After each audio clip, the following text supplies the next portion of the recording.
We're clearly in a time of crisis when it comes to leaders. I'm not getting into previous generations and how it was in the past, but just ask yourself, who is a leader that you trust? Political leader, a business leader, a spiritual leader, a leader in any given industry. We have many people who want to be leaders. And frankly, we've developed a certain jaded cynicism when it comes to leaders. We see people are driven by self-interest and not by serving. The concept of a leader that we perhaps grew up with, the quintessential leader, is not something that seems to be real.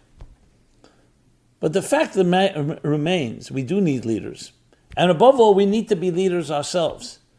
But the big question is, what defines a leader? Very often you'll find leaders today are the most ambitious, the most determined, the driven. People with money or can generate money, charisma, influence, connections, by everything that we have. But is that really what a leader is all about? Think of the last time that someone led you, whether at work, whether at play, whether in school. Who are the people we responded to? And how can we become someone that will respond to us in that trusting way that really allows for leadership to manifest? So though there are many, many qualities about a leader, and I've spoken about them as well, including this week, which our theme is on leadership,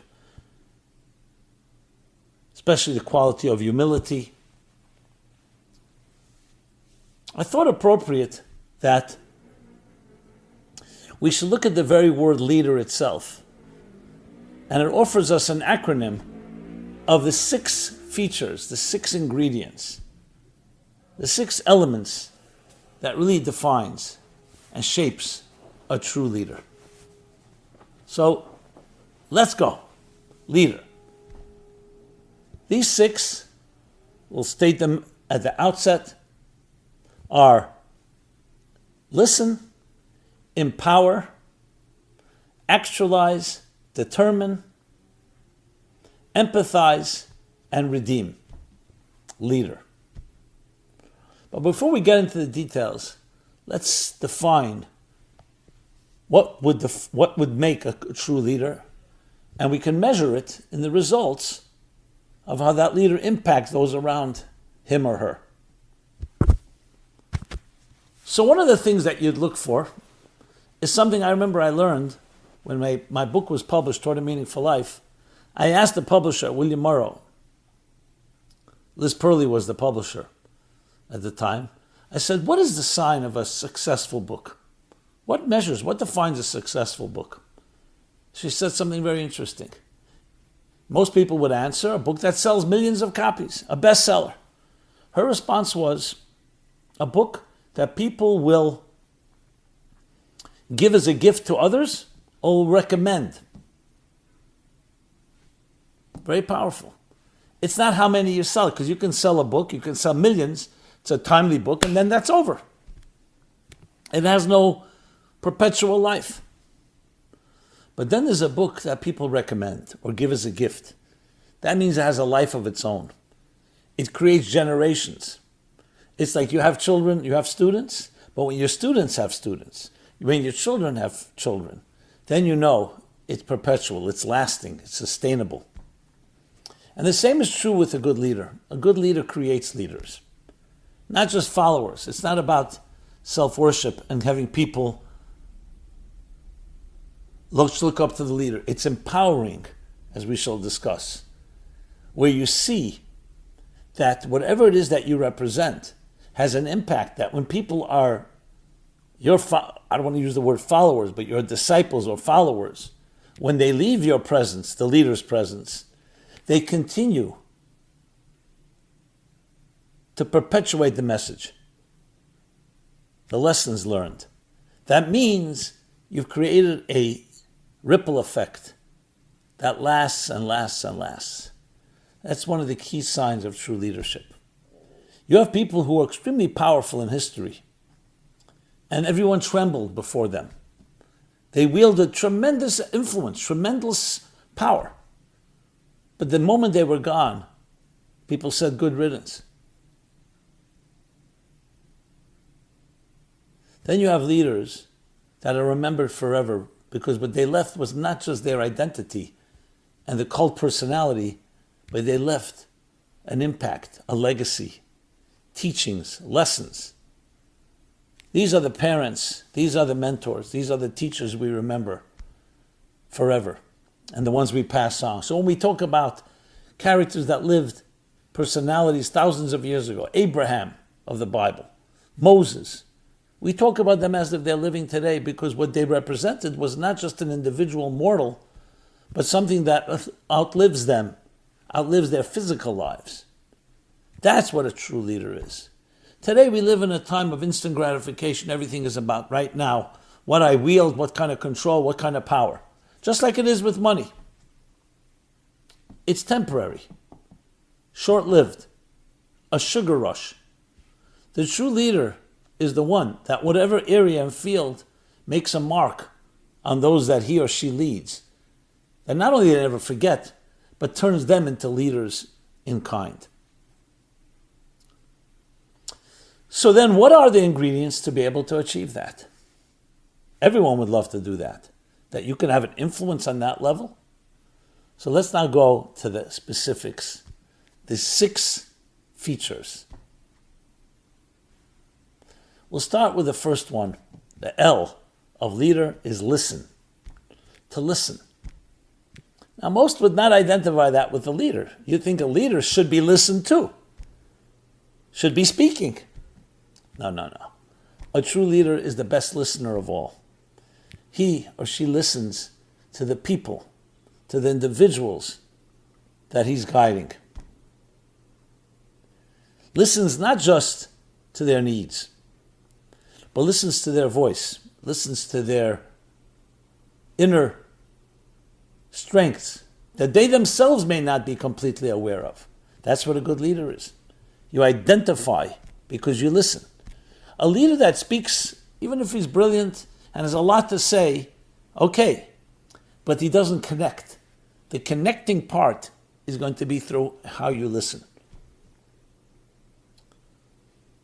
As a speaker, and a public speaker, I often train people who come to me how to present, how to inspire.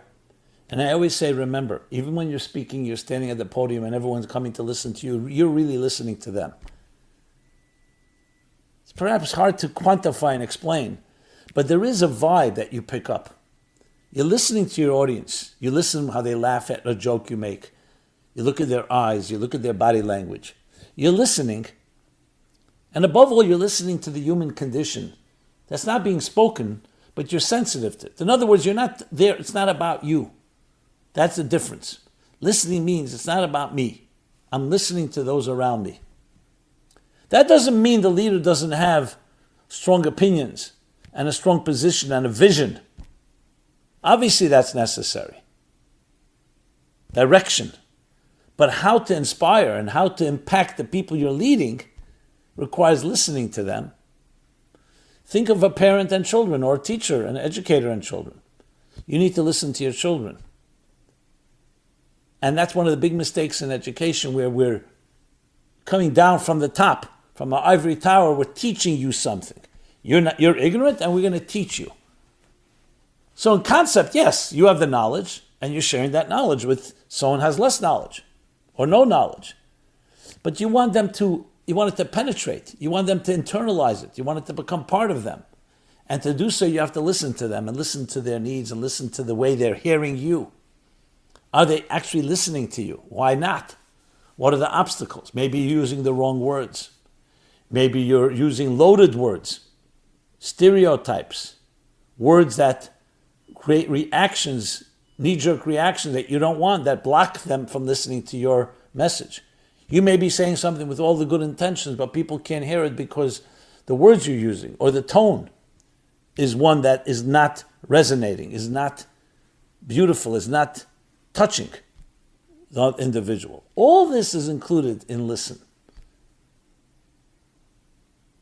And then in turn, to speak in a way that people will listen.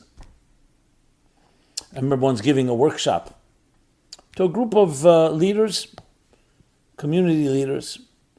And the question that was asked, one of the questions was, how do you communicate effectively to people you're meeting for the first time?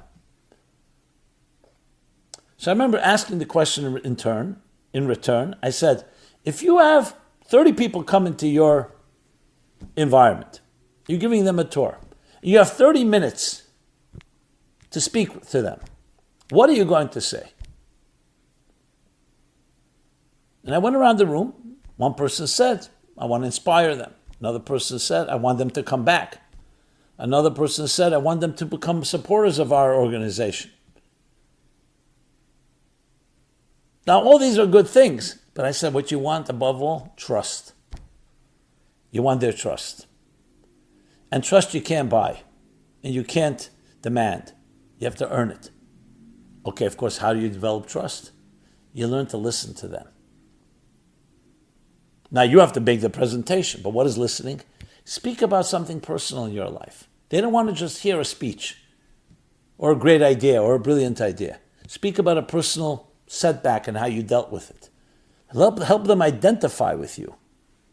You're really listening to their heart. You're listening and taking the pulse of the human condition, of what they're going through. And by showing that you identify with that, you're actually creating that trust. And once there's trust, you get the benefit of the doubt, and everything else follows. So that's the first step. Listen, the feature of a leader. Let's go to number 2, the E of leader. Empower. So we know there are many ways to educate, there are many ways to inspire. But empowerment is much more than inspiring. Inspiring means you're sharing information, data, knowledge, insight.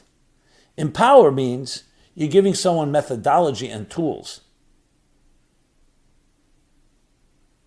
to live their lives.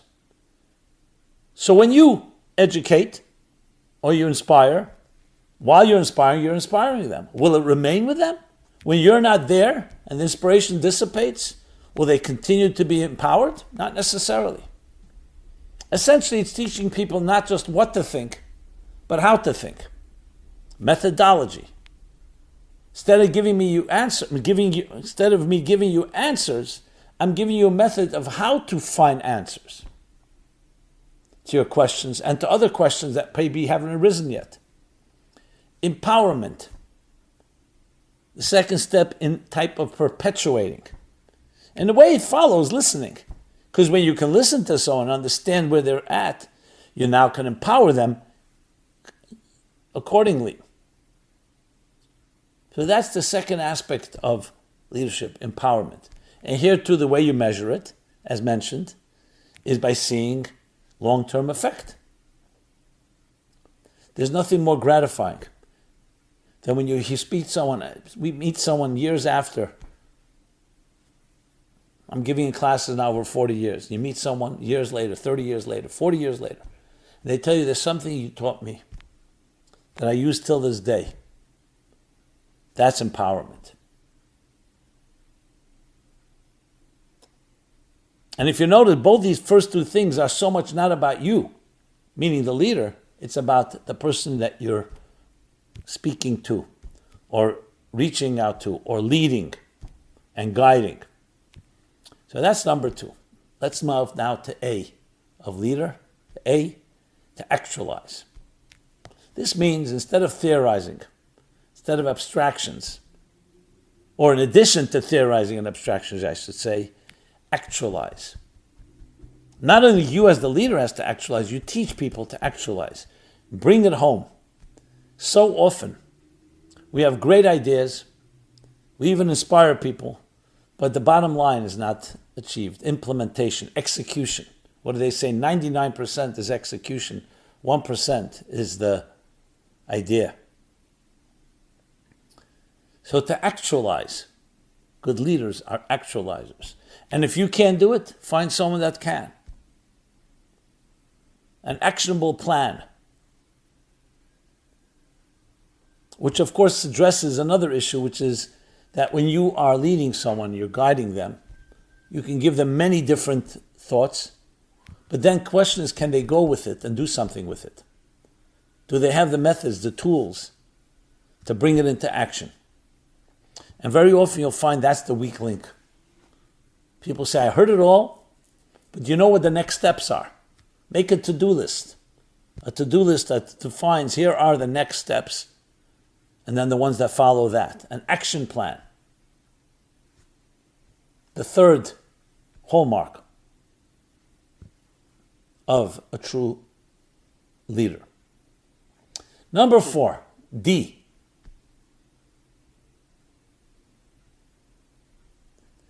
Determine.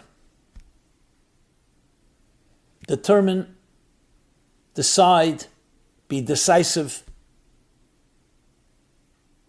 not be ambiguous. This is a critical component because we have so many reasons in this world to question, to analyze. Maybe we're missing something, and then we begin to procrastinate. A certain determined approach is vital in all leadership. It also is a reflection of confidence. Now, of course, we make mistakes, but that type of determination, when you see a commander-in-chief, and there's a setback in the battles, but then he comes up with another plan with his team. Above all, you'll see this type of determination, type of certainty, certitude. You even see this. You see coaches do this. You see military leaders that before they go out to battle, before they go out to play the game, there's that type of pep talk, of certainty, a determination, a determined attitude, that we're confident that we shall be victorious. There was a custom in the olden days that certain armies, before they went out to battle, they would sing a song of victory. They didn't even begin the first battle. But there's something about confidence, not overconfidence, not delusional, but the idea that you can do it and you will do it. That adds that impetus, adds a certain power to actually achieve what has to be achieved, even when there are impediments or blocks or things that may be challenging and not allowing you to achieve what you want to achieve. So that's the determined aspect. So far, let's review the first 4 that we've done. L for listen. E for empowerment, empower. A, actualize. And now D for determine. Often you'll find people get into a whole debate, a brainstorm. This idea, that idea. And then you'll always see sometimes is missing. You'll always see one of the things that are often missing is the determined decision. Okay, I heard all the pros and cons, very important.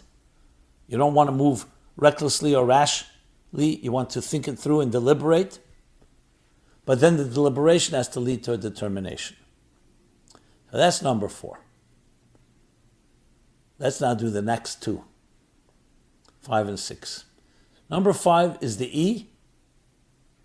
In this case, the E is for empathize. Empathize. And empathize, you can say, is somewhat like listen, but it's much more than that. Leaders are sometimes known for their raw ambition, the drive. To use Kabbalistic terminology, you may recall in my book called The Spiritual Guide to Counting the Omer, I talk about Netzach. Netzach is that 4th emotion, which means victory. Netzach means ambition, drive, determination, determine. But what's lacking sometimes is that you can step on others and forget to empathize. So we have a thing called hod, which means to be flexible, to yield, a form of humility. It's the counterforce to any driving leader that there's an element of empathy. The leaders that we remember most are the ones that we remember they felt for us. Yes, they had a determination and they had a drive and they knew their goals and they empowered and all the things we're talking about, but there was also empathy. You felt the human side. You felt sometimes you see a leader saying to someone who's in doubt, The leader's experience and says, I've been there. I had those doubts. But I got over them. And you too, you can get over them as well. There's an identification, which is ultimately what empathy is about. Mirroring someone else's feelings, being sensitive to them, recognizing them. Not necessarily succumbing to them, because people will have fears and insecurities and all types of reasons to resist. But it's an element of identifying. True leaders are tremendous empathizers. At the same time, with the empathy comes also the commitment and devotion to get done what's being done. But it's an empathy to the individuals. These are the leaders we also love because they love us. That's the E for empathy. And then finally the R, redeem. Now you may wonder, what does redeem mean? How does that fit in here? So let me perhaps introduce a concept, the concept of redemption. When we say we redeem something, it has many different meanings. Redeeming, you can redeem something that was lost. You can redeem a situation. But there's a deeper aspect to it. And I want to introduce from the Kabbalistic and mystical teachings the idea that everything in this world has divine sparks. They call it in Hebrew, nitzutze kedusha, holy sparks. In simple English, all types of opportunities. In every encounter, in every person you meet, in every interaction, there's potential, potency, waiting to be released. Redeem is redeeming those sparks, releasing them, and setting them free. This can include the potential in people. They have tremendous potential. You help them redeem that potential, access it, free it, soar, allowing them to soar, spread their wings. It could be in situations, a situation that may seem difficult or may seem actually almost like meaningless. No, you redeem it and demonstrate how that situation could actually lead to tremendous growth. I mean, you see this in many innovations. I remember reading about, what would they call those, stickums. Little notes that you can just stick with a little glue on them. It actually came out of an accident. Scientist was trying to work, I believe it was for one of the companies that was producing glue or paste or something with paper. And by accident, something didn't really work strong, so it became a very light glue, which you think, okay, can't hold. Glue, you want glue to like seal an envelope. But then they realized you can use it as a Post-it, because you don't want it to be permanent. You want temporary, but you want it to stick. That means redeeming and finding even in an accident. And how many discoveries were made, so to speak, by accidents in the laboratory? How many discoveries? That's called redeeming. But here we're talking about doing it not by accident, but very deliberately. The ultimate leader is a redeemer of talent, a redeemer of potential, a redeemer of every given situation. Which also tells you that there's a longer term objective here. It's not just, okay, I shall lead you and let's get the job done and let's move on. No, something permanently changes because you've redeemed the potential within the given situation. So a leader will have that type of vision and look at everything and say, how can I redeem that? A leader won't see you for who you are, but for what you can become. Yes, he'll see you for who you are, like we said before, listen, empathize. But above all, also what you can become. And not just give in to what you are right now. That's called seeing redemption everywhere. We'll look at situations where others will seem to think of it as meaningless. No, this is a great opportunity.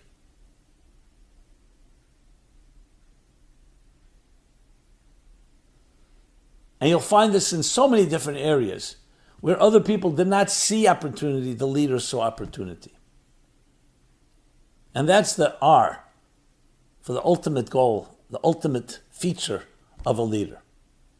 So there you have the 6 tips, the 6 features of improving leadership skills, or actually defining a leader. Leader. L for listen. E for empower.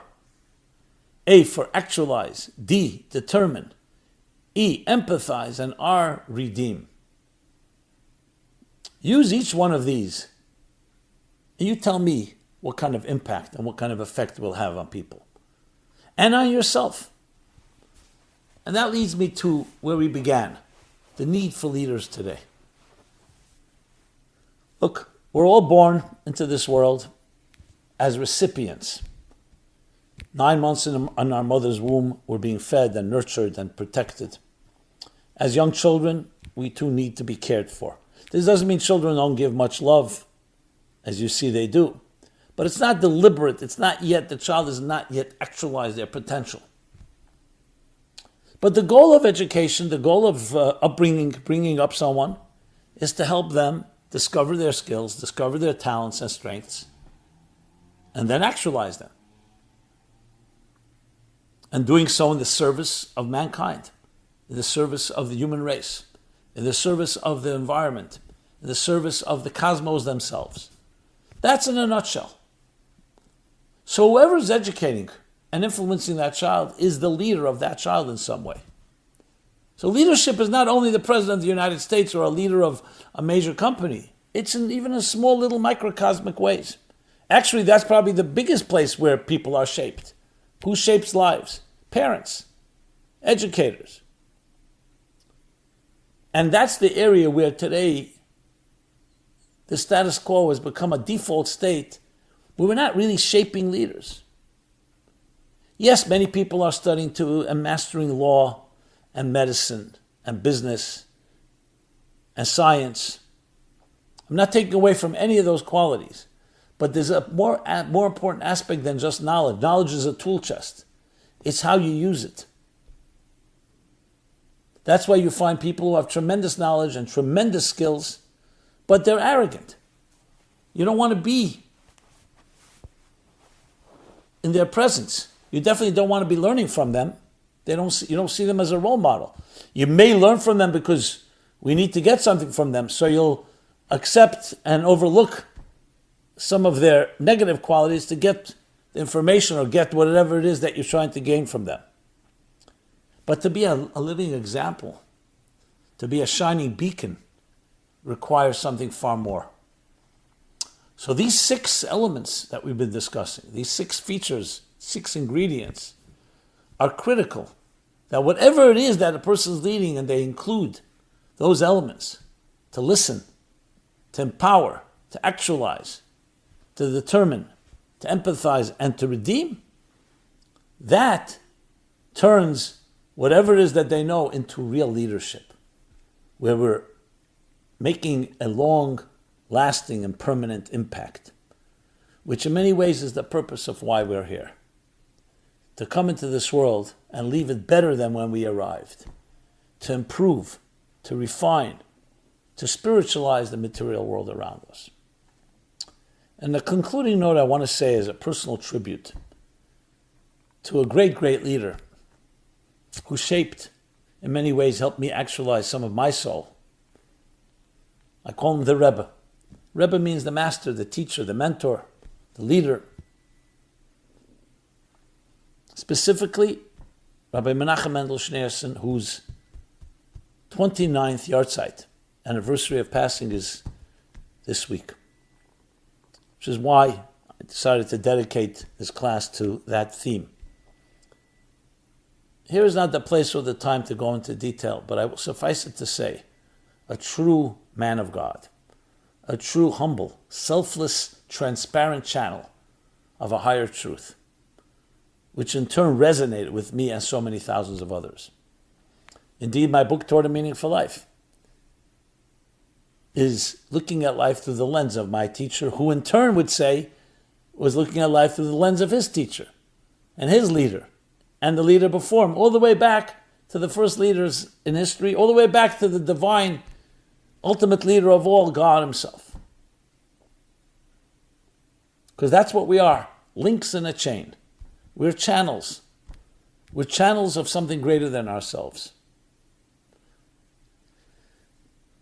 To say that it shaped my life, to define my life, would be an understatement. In so many ways, I've absorbed and learned what it means to be a human being, what it means to be a divine person, what it means to live up to our greatest potential, what it means to be a leader.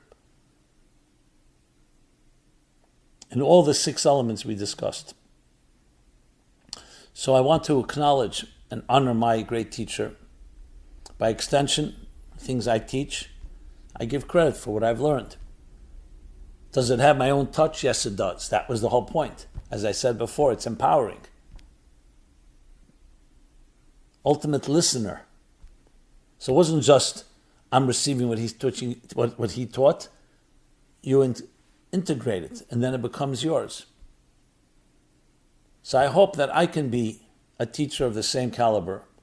And the ultimate goal of the teacher is not to be honored as the teacher, but you come back and say, as I write in my introduction to the book, Toward a Meaningful Life, the greatest compliment is what I've read here, what I've heard in these classes, are truths that I always knew, I just didn't have the right words, or I couldn't articulate it. In other words, we're not looking for originality, we're not looking for the credit, we're looking for the resonance that you in turn then can be empowered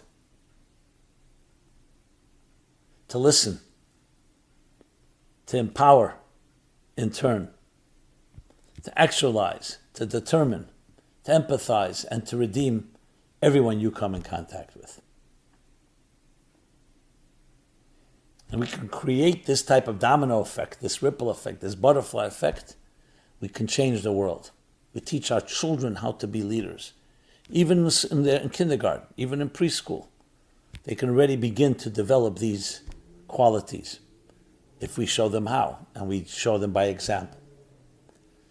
May you be blessed to lead and impact that part of your world that you were given, and in turn may that impact be a perpetual one. Thank you so much. This has been Simon Jacobson, meaningfullife.com. Check out our website, a wide array of materials on these and related topics and beyond. And please subscribe to our growing YouTube channel. Please share this with others in the spirit that it deserves. And please, love to hear your feedback, your comments, your questions, your queries, your suggestions. Thank you so much, and be blessed.